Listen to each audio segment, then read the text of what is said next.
Good afternoon. Welcome to the Mind of STEM channel, where you get your daily dose of science, technology, engineering, and math. I'm your host, Leon Jones, and today I'm going to talk about fracking. Now, you hear the term fracking when it comes to energy. Now, states like Pennsylvania, Texas, West Virginia, New Mexico, and Ohio utilize fracking.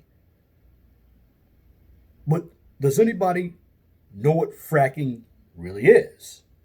Well, I'm going to tell you exactly what it is in this video. So the title of this video is Fracking. What exactly is it? Now, fracking is a term that refers to the process of hydraulic fracturing, wherein a mix of sand, chemicals, and water, often referred to as fracking fluid, are injected into the rock at the base of a drilled wall. Now, the fluid can be injected along the rock layers or vertically through the earth. And it is intended to create additional routes to further gas reserves. Now, gas is released from these exploited fissures in shale rock, and then it escapes through the well before being captured at the well head.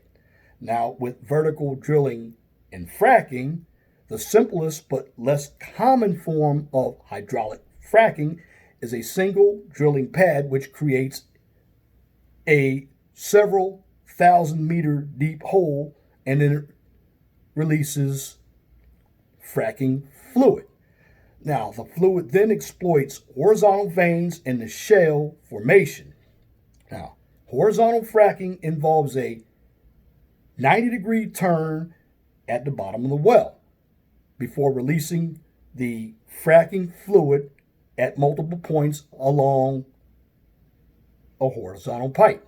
Now, over 90% of fracking fluid is water, with quartz, sand, and chemical additives making up the rest. The chemicals in the mixture include viscosity increasing agents to better hold the solid particles of sand in solution, forming chemicals to aid transportation of sand particles and acids to aid erosion. Now, the sand particles hold open fissures to increase the amount of gas that can escape once the fluid has been injected. Now, when it comes to any type of energy, there are concerns. Now, the common concerns with fracking, as well as being unusual to many people who live in places that do not regularly drill for onshore oil, the very terminology of fracking can be intimidating to the uninitiated. However, there are a number of very real concerns that need addressing in any discussion of hydraulic fracking process, despite publications such as the Guardian newspaper assuring us that fracking isn't always bad. Firstly, many gases and chemicals, such as mercury, can escape from the shale when being fracked with acidic fluid.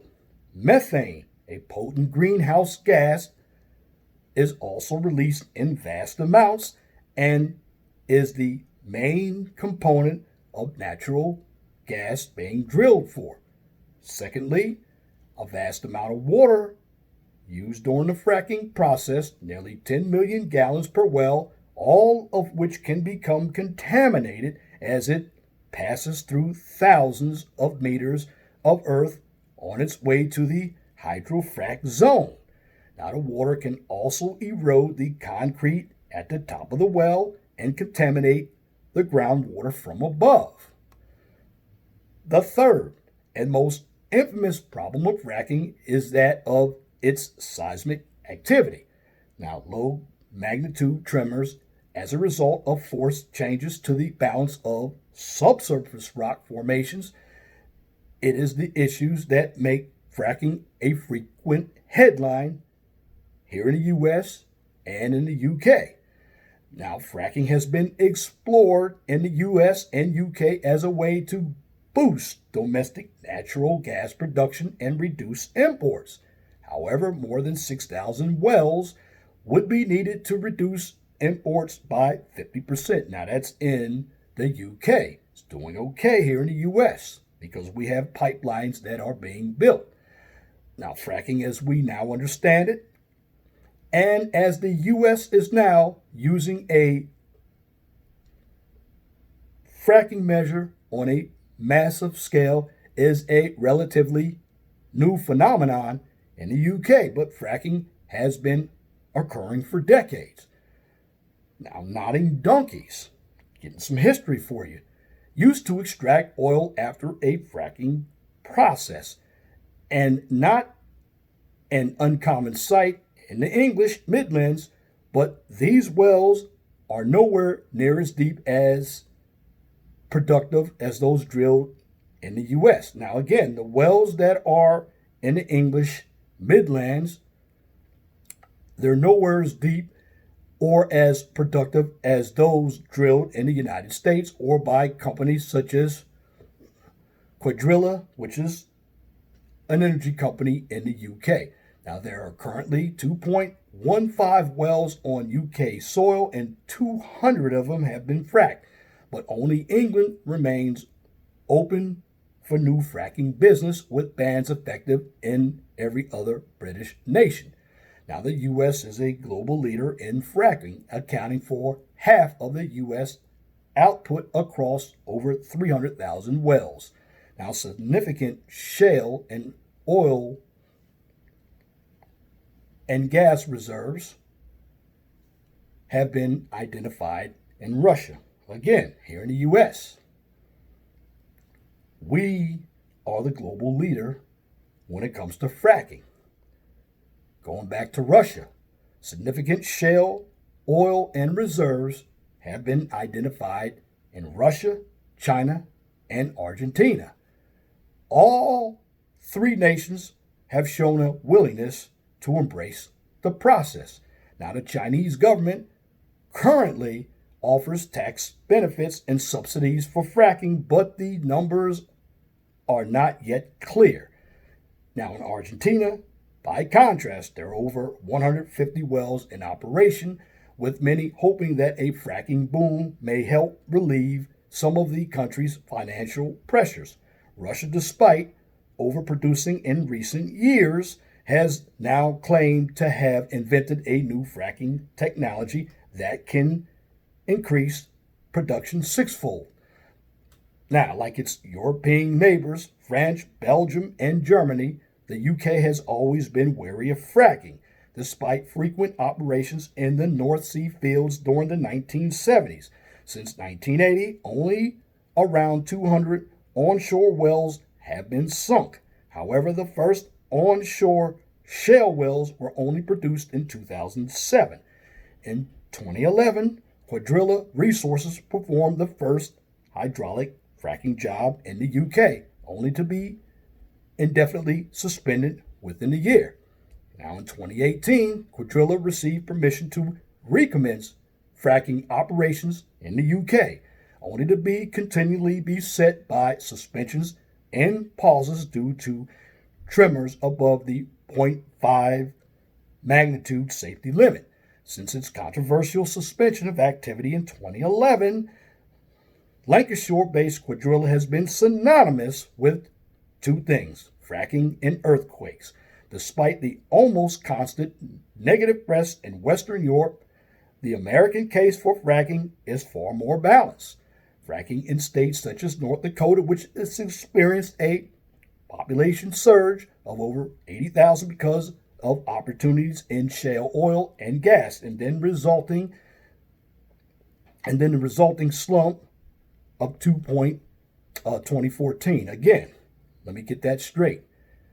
North Dakota has experienced a population surge of 80,000 because of the opportunities in shale oil and gas, and then the resulting slump of 2014 has produced over 36 billion in gas shale alone. One of the major benefits of fracking is that it has driven down the price of natural gas and thus positioned gas as a viable fossil fuel alternative to coal. There has been a study led by researchers from Yale that refutes claims that fracking contaminates water and the earth, or contaminates water aquifers. Now the fracking market is bigger than ever.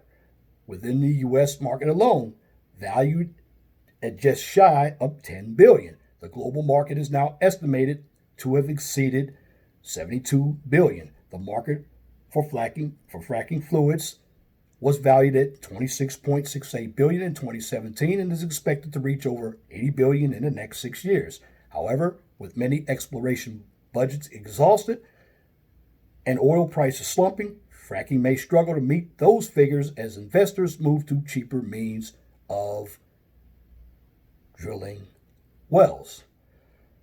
Now, when it comes to alternative energy, I believe fracking is a good way to explore fossil fuels. Now, I know politically the Democrats want to get rid of fossil fuels, but if you want to keep your gas prices down and not depend on importing oil, utilize fracking. Do more studies on fracking as well before we start putting out negative propaganda about the process. And I thank you for listening to this commentary from the Mind of STEM channel on fracking. If you like what I just presented, please comment, share, and subscribe. Also, check out the 401 Talk Zone radio show on YouTube and Blog Talk Radio. Blog Talk Radio has been down. I'll get back to that. But again, if you can't find me on Blog Talk Radio YouTube, simply check me out on Facebook and Twitter. Again, thank you for listening to this commentary from the Mind of STEM channel. On this channel, you get a daily dose of science, technology, engineering, and math. Till next time, my name is Leon Jones. Please have a wonderful and gracious afternoon.